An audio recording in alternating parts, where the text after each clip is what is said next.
will probably continue to trickle in. So welcome everyone, and thank you for joining us today. My name is Amelia Velasic, and I am the Partnerships and Program Supervisor for the Idaho Commission for Libraries. I will also be your tour guide on today's adventure. I'm really excited to kick off the first ever session of the Let's Talk About It virtual encore program. I want to take a few moments at the top of our hour together to go over some housekeeping items, provide a little bit of background about the program, and introduce today's speaker. First, a few quick housekeeping items. If you have any technical issues during today's session, please use the chat feature to send us a message. Annie Gaines is with us today as our behind-the-scenes expert, and she can help you with any technical issues that you might have. If you have any questions that you would like to ask the author during the question and answer session, please use the Q&A feature to submit those, as this will make sure that we don't miss anyone's questions. And you can submit those questions at any time during the presentation. Please feel free to use the chat feature to introduce yourself and communicate with other audience members as well. And finally, please be sure to complete our session feedback form before leaving today. We'll post a link to that in the chat at the end of the session. So if all goes according to plan, here's how today's session will proceed. Our distinguished guests will present for about 30 minutes, and this will be followed by about a 15-minute question and answer session. And finally, I'll wrap up our time together with some closing remarks and information about our next session in the series. So now a little bit of background information about the program before I introduce today's speaker. This virtual encore series is being presented in partnership between the Idaho Commission for Libraries and the Idaho Humanities Council. For over 30 years, these two organizations have partnered to bring book discussion programs to libraries statewide. The Let's Talk About It program brings together humanities scholars and adult readers in public libraries to read and discuss literature, which explores American values, history, and culture. This year, in addition to the programs hosted locally at public libraries, we've added this statewide virtual series to our repertoire. We're excited to connect with the authors from 3 of our newest program titles as they share their insights and experiences and provide us with new depth and understanding about their books. Today's presenter is Grace Olmstead, author of Uprooted, Recovering the Legacy of the Places We've Left Behind. She's joining us today all the way from England, which is very exciting. Ms. Olmstead's book relates the experiences of people living in the small farming community surrounding Emmett, Idaho, where she grew up. Her work explores the question of why some people decide to stay in such communities while others move on, and how the stickers who choose to stay must contend with the inevitable changes brought on by government practices, farm policy, and environmental issues. Uprooted is one of the newest titles to be added to the Let's Talk About It collection and is featured in our theme, Living in the Modern Rural West. This theme explores the West as an ever-changing and evolving landscape shaped by its history that continues to face unprecedented challenges with growth, environmental concerns, economic shifts, and cultural divides. In addition to her book, Ms. Olmstead is an accomplished journalist who focuses on farming, community, and place. Her writing has been published in the New York Times, the Washington Post, the Wall Street Journal, and The Week, among others. She also publishes a wonderful newsletter called Granola. And if you enjoyed today's session, I strongly suggest that you check it out. We will attempt to post a link to that in the chat as well. So Grace, we are so excited to have you with us today. So without further ado, I'm going to hand it over to you.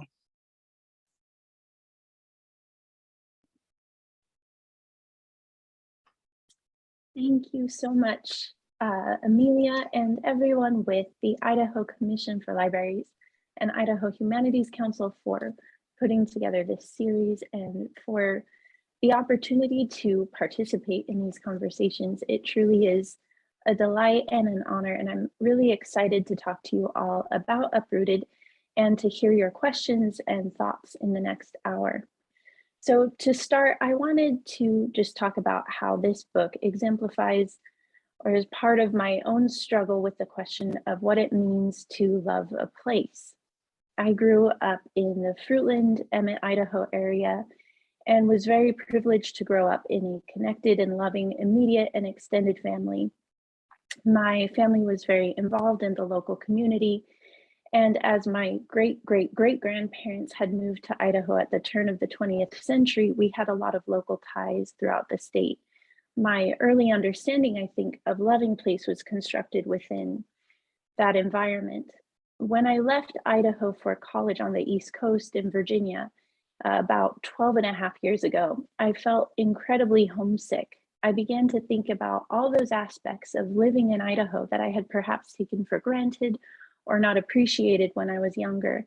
I got married to a young man in the Air Force, and we got an apartment in Washington, D.C. We were learning life together in a very different environment from the area in which I grew up.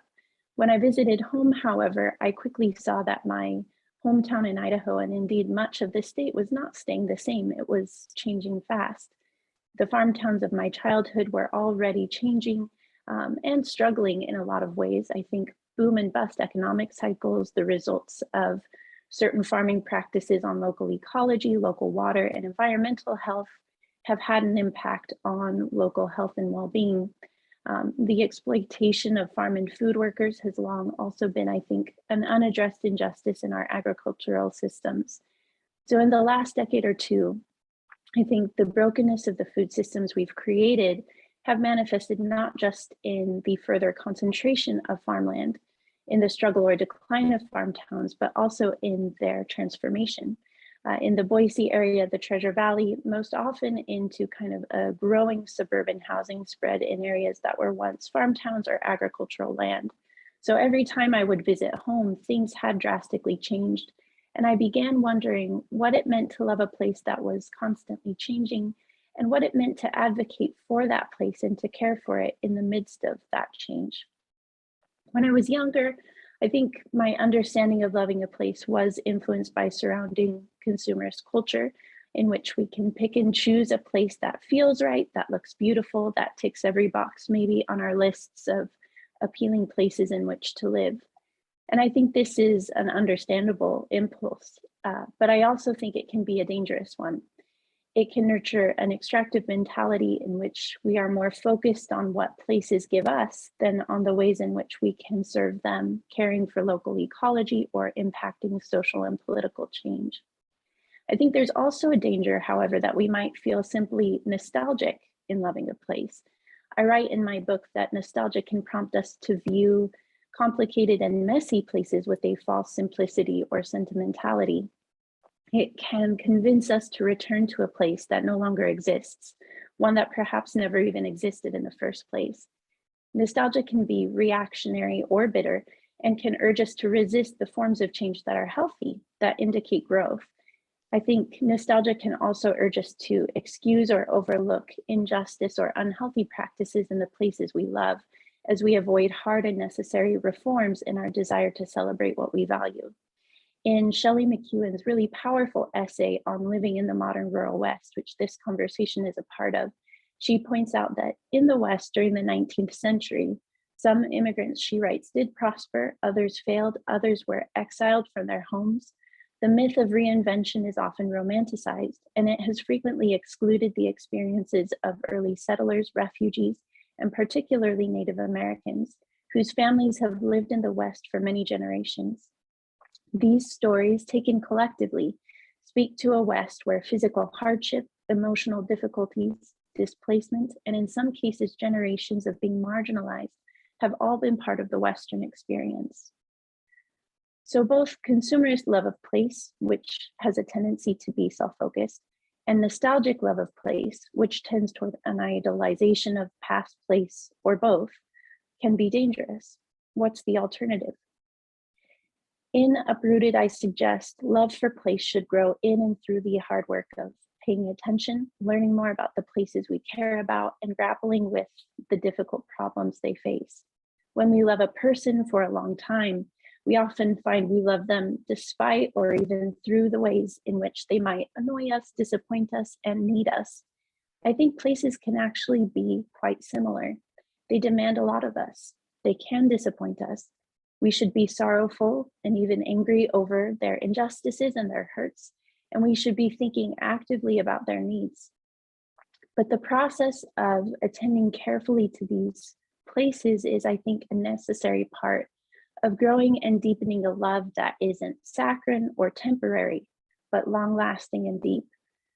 I suggest at the end of the book that anything less is not love, but rather idolization. One example, perhaps, of thinking through the demands of loving attention might be considering certain areas of Idaho's rapid suburbanization and how to respond to or to think through that change, which is something I've tried to do pretty actively over the last several years. I argue in my book that it's important to emphasize the fact that growth is good. Places don't stay the same and they shouldn't be static. And a growing, diversifying community is truly something to celebrate. But how we grow, how we build houses and zone communities, for instance, is something that can be done in a historically and environmentally thoughtful way, in a way that seeks to preserve farmland, grassland, and native plants, that seeks to make sure there are plenty of affordable housing options for both newcomers and existing citizens, and that is cognizant of the impact of development on local businesses and commerce. In terms of farm policy, I tried to think through the long-lasting impacts of policies that have encouraged agricultural consolidation and a very brittle model of farm development, and what it means to love and appreciate the work that many farmers are doing, while also seeking to advocate for important reforms. Through the process of writing this book, I realized how much I had changed because of the research I had done. I was not the same person who had started writing. My vision had been complicated, and my understanding of Idaho, of home, farming, community, and more had all been altered by the long hours of researching and interviewing. I definitely emerged with a far more complicated understanding of place. My love emerged intact, but changed, and in many ways I would say new as a result of that work. It's not nostalgic or consumerist. It is definitely not perfect by any means, but I would say it feels more like loving a person does, like a complicated, messy relationship with something that is truly beautiful and wonderful and deserving of ongoing care and investment. So the question I ask in my book is what this love requires, what it might ask of us in terms of where we live and how we live there. Pulitzer Prize-winning author Wallace Stegner once wrote that a lot of places in the Western United States were home to what he called boomers and stickers. Boomers, he suggested, extract local resources and then leave, thus impacting the health of local ecology and communities. Stickers, in contrast, choose to stay, even when it's hard, and invest in the places where they live. Stegner argued that we needed stickers in the US in order to build healthy and vibrant places. I tried to complicate his definitions a bit in my book and to expand them in different ways because, as Sarah Smarsh has written in her book, Heartland, becoming a sticker isn't accessible to everyone in our society today. Economic insecurity in the United States often forces workers into transience. The 3 million farm workers in the United States, for instance, often work seasonal jobs that require travel. They rarely, if ever, receive the opportunity to run a farm of their own, due in large part to issues such as immigration policy, low wages, substandard working and living conditions, and lack of economic stability. Many working class Americans in communities all over the United States struggle to find safe, dependable, and fairly recompensed jobs. Then, in addition to the ways in which many Americans have had to leave places behind, many Americans are forced to remain in communities with high rates of unemployment and a lack of local commerce. And rather than being stickers, they feel very much stuck. They wish they could move to places where there might be opportunities to grow, to get good work, to start over, but they lack the financial or social support to do so. Chris Arnott, in his book, Dignity, talks a lot about these areas in which people feel stuck today. All of this influences, I think, how and where we live and how we think about love and commitment to a specific place. There are a lot of voices in our world that suggest that success means going far, leaving home behind. My hope is that we can make it easier for people to stick, not to condemn those who move away from their homelands, but to emphasize the fact that remaining in a community for the long haul can be a sign of health and growth, an opportunity to invest in future generations, and to care for a place that we care about. In my own case, I've often felt that, especially in communities that suffer from brain drain, which is a term to kind of signify the exodus of young people who leave for college and for better jobs elsewhere.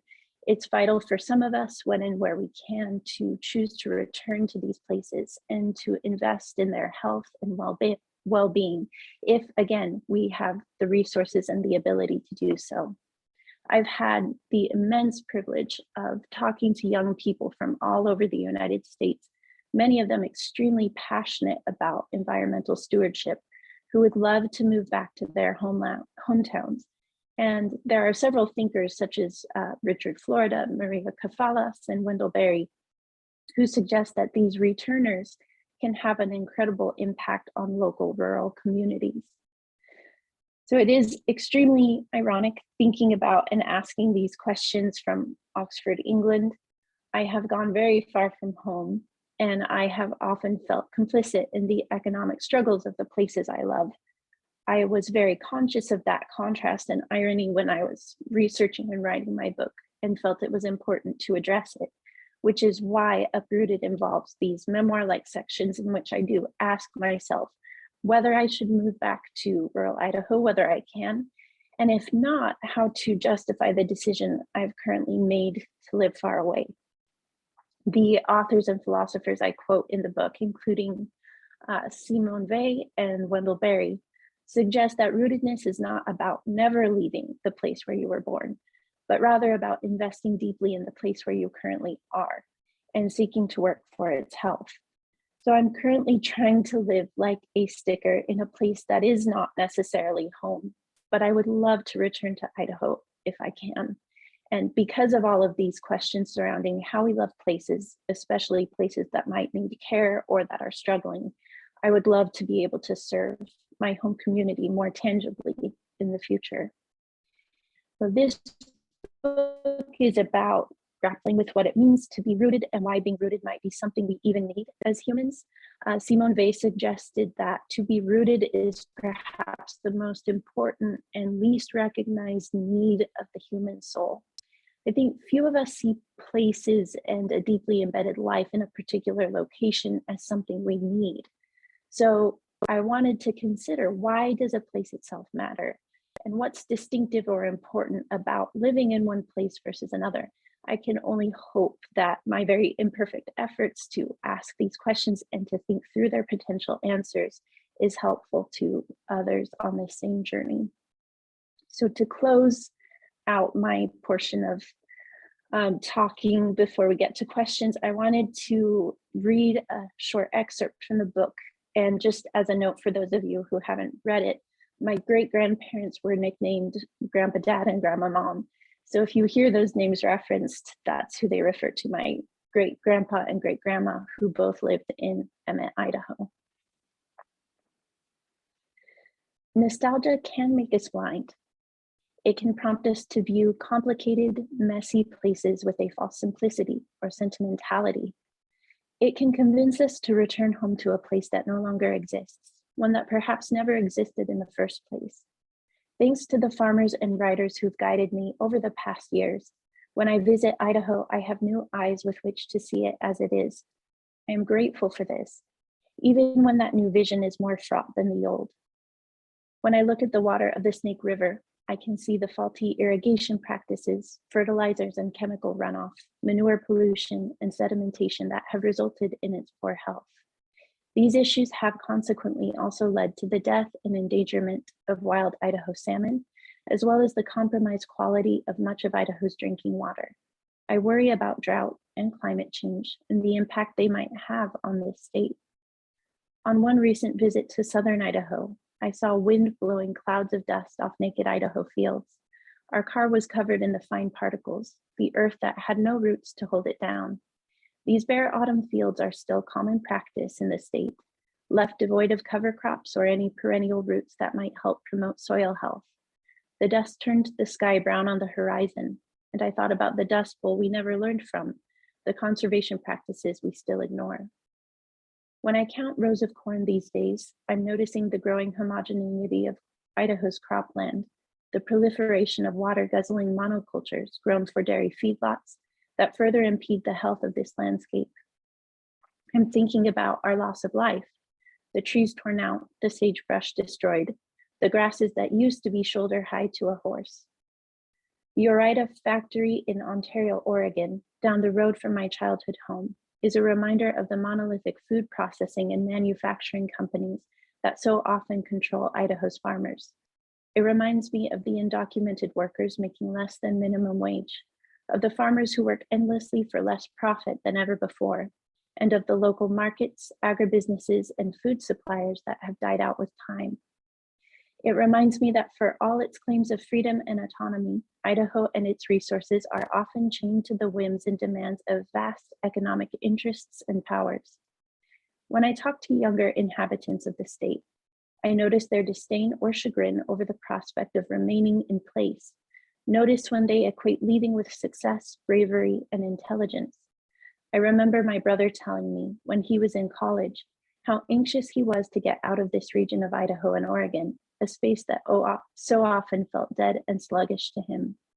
I can still see what he means when I go home, the struggling strip malls and downtowns, the marks of deterioration and loss that often remain even next to shiny new suburban developments.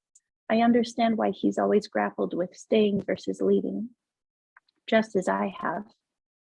My vision is complicated. That is what happens when we commit ourselves to long attention in one direction. It is a necessary part of growing and deepening our love for our homelands. Anything less would not be love, it would be idolization, a blindness that prevents us from truly knowing, serving, or loving our landscapes. But even alongside the bad, the broken, and the frustrating, I see much to love. Quiet legacies of faithfulness still exist in these communities. Generosity, indebtedness, and long lists of small services, they still characterize this place. So many of the people I grew up with are humble, fierce, and kind. Their staunch individualism is always tempered by their willingness to bend over backward for someone in need. And the land itself is stunningly beautiful, more so than I ever realized as a child. There's the valley with its sprawling openness, the cottonwood trees alongside the river, and the breath of cattle steaming in the morning mist. I love the smell of mint being harvested in late summer, the way its fragrance spreads on the wind. The sight of the orchards, sparse as they are now, still gives me joy. I love the far-off mountains covered in pines and snow, home to deep mountain lakes and meadows of wildflowers. I even love my homeland's more rugged and deserted parts, the sagebrush-covered hills, wild and quiet, that I so often thought of as ugly when I was younger. I cannot even begin to name all the good and beautiful things one might see in this land, things that ought to be celebrated, shared, or preserved. These are virtues and beauties, characteristics of Idaho's people and places that are worth fighting for. In particular, I believe that Emmett and its farmers have nurtured goodness in the lives of many over the past 150 years, and that this town holds within it the dignity, love, and work of past and present, and hopefully future community members. In this way, it is like any and every place that has survived through generations of hardship.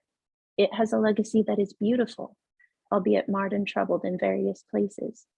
I am not out to sell Emmett as a perfect place with a flawless past, quite the opposite, but it is worth loving for its own sake.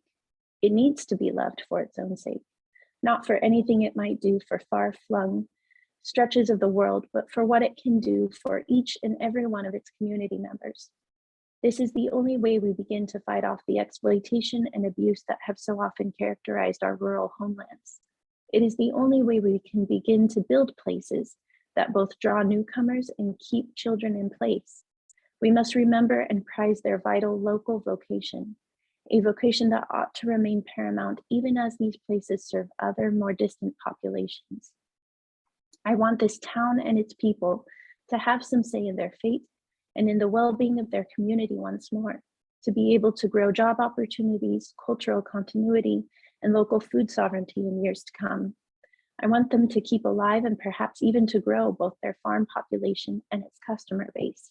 I want young people to choose to stay in Emmett and to thrive there. Maybe, just maybe, Emmett could grow its pool of local jobs, financial resources, and social capital. Maybe local Future Farmers of America participants will indeed become the future farmers of Emmett. There was a time when the Drug Enforcement Administration showed up at my grandpa dad's door, demanding to know what he was growing in the middle of his cornfield. They had seen an aerial view of the field and knew that he had planted something in the middle of it that was shorter than the field corn surrounding it. They suspected this snowy-haired old man might be growing marijuana. Grandpa Dad assured the concerned agents that he was doing nothing of the sort. He had started a tradition some years back of planting sweet corn, which is about 2 feet shorter than field corn, in the middle of one of his other cornfields. He didn't want to grow the sweet corn right up to the road's edge because passersby would occasionally stop their cars and help themselves to the crop. The sweet corn that Grandpa Dad planted wasn't for him, you see. It was for church folks, neighbors, and family. So Grandpa Dad would plant it a little ways inside the tall rows of field corn, set back just enough from the road to hide it from prying eyes. The field of hidden sweet corn was Grandpa Dad's first fruits, the crop he grew to give away. It was the corn I shucked with clumsy hands as a little girl and ate all through the cold winter months. It prompted storytelling and feasting, the gathering of the generations to bring in the harvest. That corn planted roots deep inside me, connecting me to Grandpa Dad and to the land that he cared for. I can imagine Grandpa Dad planting that field in the spring, memorizing poetry and scripture verses as he worked on his tractor. I'm sure he looked forward to seeing the green tendrils of life erupt from the earth, to the truckloads of corn he would drive to my grandparents' house, to the laughter and music we would all enjoy together. My ancestors were always setting aside a portion of their proceeds to bless the people they loved. Their labor was never just for them. It was a poured out thing.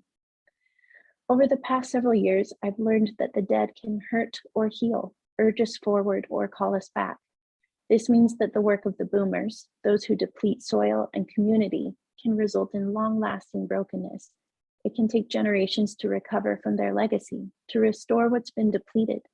Many of us are still waiting and watching, hoping to see our homelands restored. But stickers and contrast can sow blessings in the soil for decades to come.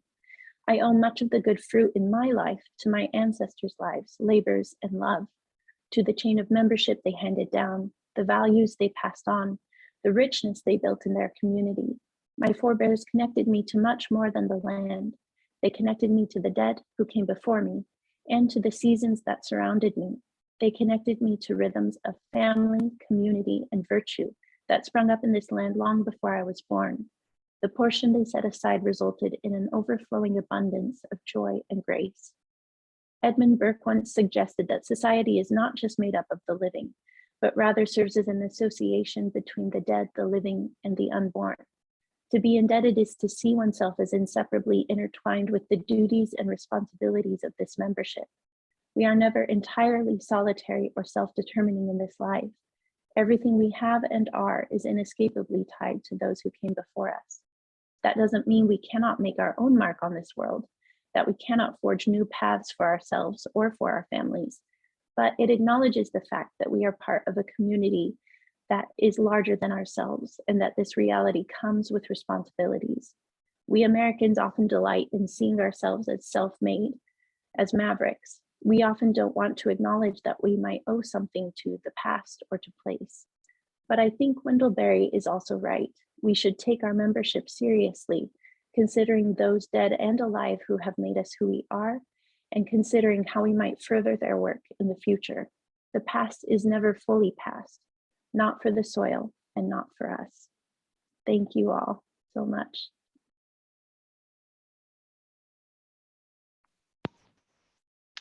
Thank you, Grace. That was wonderful. I'm going to just sort of let people know that now is the time, if you have read the book, or even if you haven't read the book, any questions that you might have for Grace, go ahead and submit those in the Q&A feature for us, and we'll be keeping an eye on those and kind of anticipating that folks might need a little time to come up with questions, I have some questions that I personally have for you after having read this book. So I might kick us off with the question and answer session. We can just sort of make this a discussion, and I'll, if any questions come up in the Q&A feature, I'll go ahead and ask those as well. So Grace, in the first part of your book, and for those of you who haven't read the book, it's amazing. I strongly suggest that you go read it. There's so much more in this book than we can really cram into, a 30-minute presentation and a Q&A session. But in the first part of your book, you contain so much interesting information and personal details about your family history. And I was just curious, what is your process for finding and compiling all that information? So I was very lucky to have a cousin of my grandfather who had done a lot of family history that she shared with me. But she had already gone through a lot of the work of looking up census records, of going to grave sites in the Midwest where some of my great grandparents had been, and compiling and doing photocopies of letters and diary entries. So she was incredible in connecting me with a lot of the research that she had already done. And then I researched and reached out to some other people who had recorded older relatives talking and sharing their memories, and listened to those as well. And so there was a lot of connecting with people who've done this work, which made my work a lot easier. And I think too that as I've thought about the conversations I had with my grandfather, who's the kind of one of the only or the last elderly people of kind of that early 20th century time still alive in my family, I would go and interview him, take notes, and then go to the local library, the local newspaper, and look up names and records, so that I was kind of trying to pinpoint the people he talked about and to connect them with names that I could document and research separately. That's wonderful. I'm sure a lot of our library folks who are on the presentation or on the webinar today are glad to hear that you utilized your local library as part of that research process. I do have a couple questions coming in over the Q&A. The first one is, in reflection, would you add or change any parts of your book? That is such a good question. I think there's so much more I could have added. I've thought about, particularly when you're talking about these very difficult questions about when we should leave a place, when we should stay. I think in having conversations with people after writing it and hearing their own stories of making those decisions, I feel like there's so much more nuance and detail and kind of thoughtfulness I could have brought to that question, different perspectives I could have potentially brought. Of course, the prospects are endless, and I did try my best, but I think it is very difficult topic for myself as well as for others. I think also I would have loved to have done more just local history. I would have loved to do more research and interviews with kind of the people who know about the history prior to it becoming a town, more history of the indigenous peoples who were part of this community. And I think also looking into the 20th century, having had more opportunities to just delve into what the community looked like during World War II and after, and some of those periods in which it changed pretty drastically. But I was limited as to word count, and I think also just the fact that whereas I think there was a big part of me that just wanted it to be a book about a farm town, my publisher really wanted it also to involve memoir and some of these other aspects. And so it's necessarily both for that reason, but there's more always to be done. And I think one of the exciting things about working on it, was realizing that you could literally spend a lifetime just studying one town, and that there would always be more to consider and more to learn. Great, thank you. Great, I got some questions coming in. So the next question I have here is, what suggestions would you offer for being a sticker to those of us who are planted in places where we did not grow up, especially for those of us who do not live as closely tied to the land as farmers do? Thank you so much for that question. There's a quote from a Christian author actually named Jim Elliot that I've thought about a lot in this context. He said, "Wherever you are, be all there." And I think there's some excellent examples of people living in urban areas as well as rural areas who did their best to be all there. One of my favorite examples is Jane Jacobs, who lived in New York City and was able to advocate for the neighborhood of Greenwich Village when they were planning to demolish it to put in a big highway. And I think she's just one wonderful example of someone who paid very close attention to the place she loved, who studied it, who spent time serving her neighbors and writing about them and doing the work of kind of both preservation and reform in a place that is now beloved for many people over the world.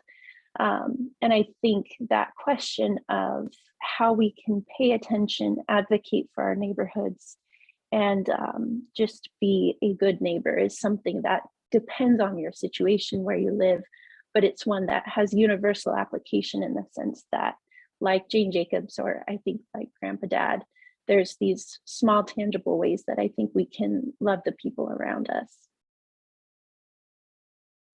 That's great. That's a wonderful quote. I'm going to have to go back and watch this recording and write that down, maybe put it on my wall. We've got another question here. Somebody said, I grew up near Emmett and remember picking cherries as a child in the Emmett area. I wonder why so many orchards have been lost in the area. And I know you did talk about that a little bit in your book. Would you mind answering that question for us? Yes, it is a combination of factors. I think one of the biggest has just been that the industry has changed. So with agricultural consolidation, prior to probably 1960s, 1970s, there was a local agricultural industry within Emmett itself. So it had processing and packing sheds. It had shipments of cherries and other fruits that would go out on a regular basis to different places throughout the United States. It had a canning facility and factories, so people were making and processing their own canned goods within Emmett itself. And within the mid 20th century up until the present, all of that within agriculture has changed. We don't have the same local and regional agricultural processing centers that make it so that our farmers can easily get their products from the field to market. And we saw that kind of in the COVID pandemic writ large, because a lot of farmers, their supply chains broke down. They had become extremely consolidated. And so a lot of people saw their grocery store shelves empty out, even if they had farmers living nearby. And it wasn't necessarily that there wasn't food to be had. It was that chain that got the product from the field or from the slaughterhouse to the grocery store had completely broken down. So the interesting and the good thing that is happening is people are trying to build, instead of supply chains, supply webs. They're starting to think about bringing back local and regional industry that helps support those farmers. Farmers are starting more co-ops so that they're working together to get their products to market. And all of that really helps with some of those issues of consolidation.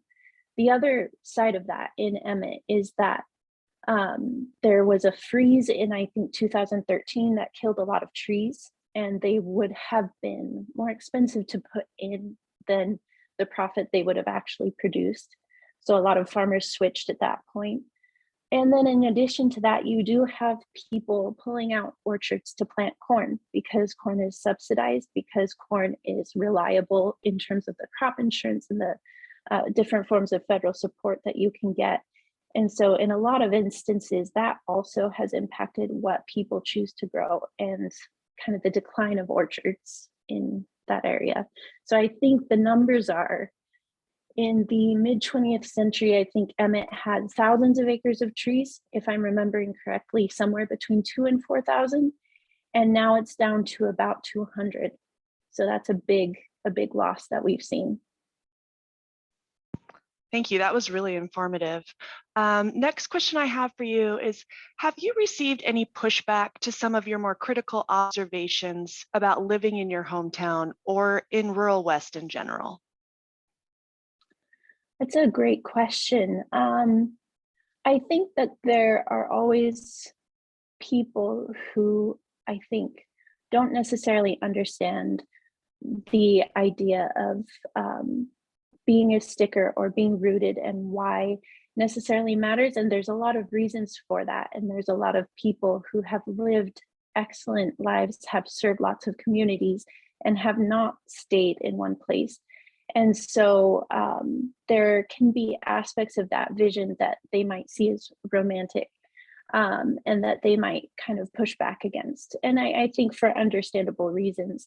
But I do think that in a lot of areas in the West, with kind of the boom and bust cycles of economic development and loss that we have seen, and in kind of the loss of plant life and kind of environmental health, a lot of problems that we face are problems that require, I think, sustained long-term attention. And so if you don't have people living in a community for a long period of time, it then becomes a question of how do you sustain that attention over multiple people, so that those problems are addressed in the ways that they need to be. So that's one example. I'm sure there's more, but I can't think of them all off the top of my head. I know sometimes these Q&A sessions can put you on the spot, but I know that you are a wealth of knowledge because you've done so much research for your book.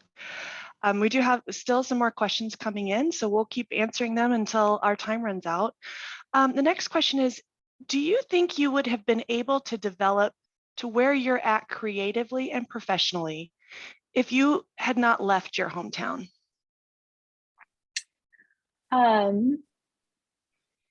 I don't know if I would be doing what I'm doing now. And it's so funny, you never know how things would have turned out or what job I might have gotten if I had stayed. I think Wendell Berry is a very interesting example of someone who left rural Kentucky. For those who haven't read his work, I'm a huge fan, and so I talk about him all the time. But Wendell Berry is kind of a farmer, philosopher, essayist, poet. He grew up in rural Kentucky. He went away to college. He got a Guggenheim Fellowship and ended up in Italy. And then he was in New York City for a while as a professor, but he just wanted to go back home. And not only has he gone back home, but all of his writing that he's done over the course of his lifetime has been about this one place in Port Royal, Kentucky, where he lives in the area, the county where he grew up. And a lot of people have asked him this question, actually. And I think he's far more qualified than me to answer it. But I think his perspective has always been, I might not have been able to do what I've accomplished now, but he always emphasizes the fact that the smartest and best people he's ever known are the people who stayed in Kentucky and who stayed in that community. And he learns from them every day. And so there are immense benefits and privileges in being able to leave in learning. But I think it's important not to then devalue the benefits and the immense opportunities that come with staying in that community as well.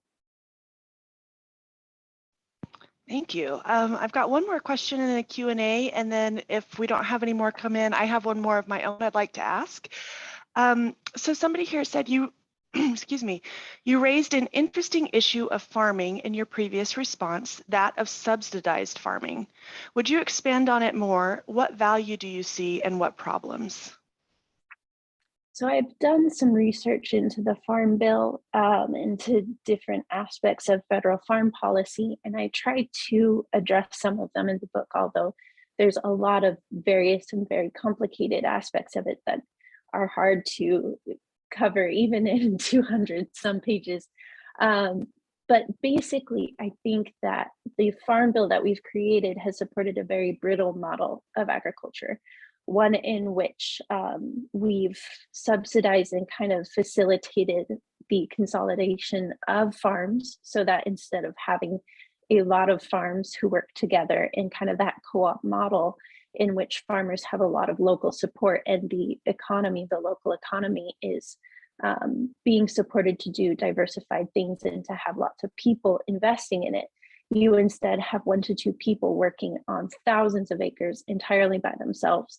And in that model, we've seen schools close down. We've seen food deserts proliferate, very ironically. A lot of farm towns don't have enough people in them to support their own grocery stores. And then also, in addition to that, you see not just the consolidation of farms themselves and who owns them, you also see the way in which we subsidize food, encourage farmers to grow only a small handful of things, such as corn and soybeans. And that, in fact, has had an impact, I think, on the ability of these places to have healthy soil, to not be reliant upon chemicals in order to grow what they want to grow or need to grow. And in places like Idaho, it can also be a problem because the crops that we are incentivized to grow might require more water, which is also just, I think, an issue that being in high desert, something that we should think about more.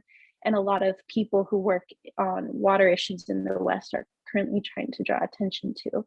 So the Farm Bill, I think, various aspects of it could be reformed in order to support young farmers, to support a more diverse group of farmers who are very eager to get started.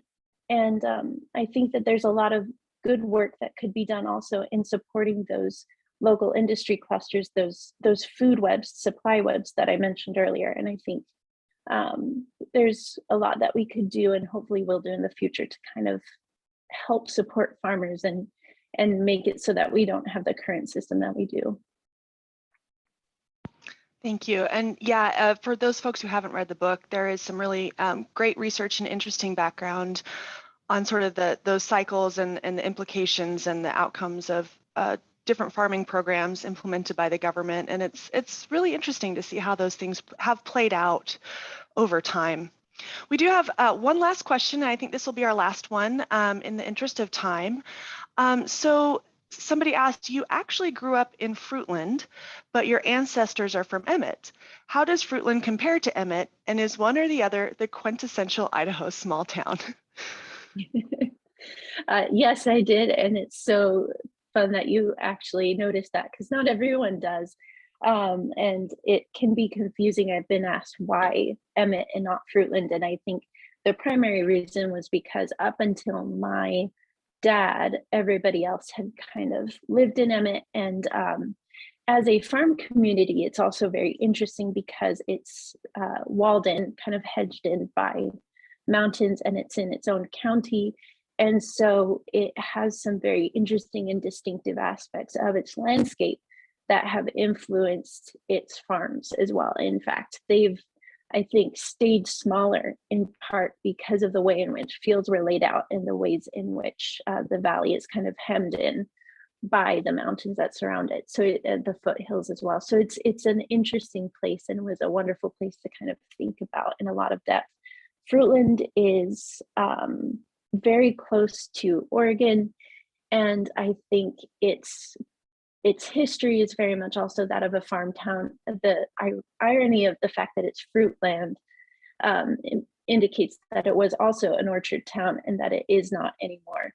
But I think whereas Emmett kind of has had a lot of small or mid-sized farms kind of continue up until the present moment, I think that a lot of agricultural producers in Fruitland grew perhaps a bit more quickly and a bit sooner than in Emmett. So I think they have a lot of similarities, but kind of their geographic location, even though they're close together, is different enough that they've had different trajectories as well. As to whether one or the other is the quintessential small town, I do not know. But I love them both, and I think they do have a lot of fun similarities. Yeah. That's wonderful. And that's kind of a fun question to close our session on today. So, well, that does conclude our session for the day. And Grace, thank you so much for taking the time to be with us across an ocean and several time zones. Before everyone leaves today, I wanted to provide, I'm going to share my screen real quick to provide a few details about the next session in this series, which is going to be Thursday, May 5th with Tiffany Midge. Let me go ahead and share my screen now so that you all can see what's coming up.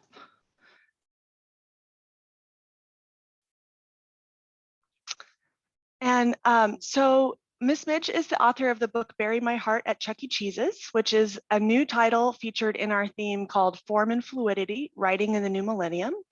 And then later on, we will also have, we're very excited to have Reina Grande speaking with us in June. Registration is required for both of these sessions, so please visit the Let's Talk About It website to get signed up. And finally, before you leave, Josie, if you wouldn't mind just copying that link to our feedback form. It's so important for you to provide just a real quick feedback for us. This will make sure that our future sessions in this series can address any suggestions that people have to make them better. And also, Josie, if you wouldn't mind posting that link to the Granola Granola newsletter, Grace's, so that folks who really enjoyed her talk today can sign up and subscribe to that. I do, it's wonderful. I think you'll really enjoy it. So let's see. Just gonna make sure, it looks like we've got, need to make sure that is posted to everyone. Go ahead and do that now. And I'm gonna grab the granola here as well. Okay, well, thank you everyone for being a part of this today. And Grace, again, thank you so much for joining us across the ocean, and we hope to see everyone next time. All right, take care, everyone.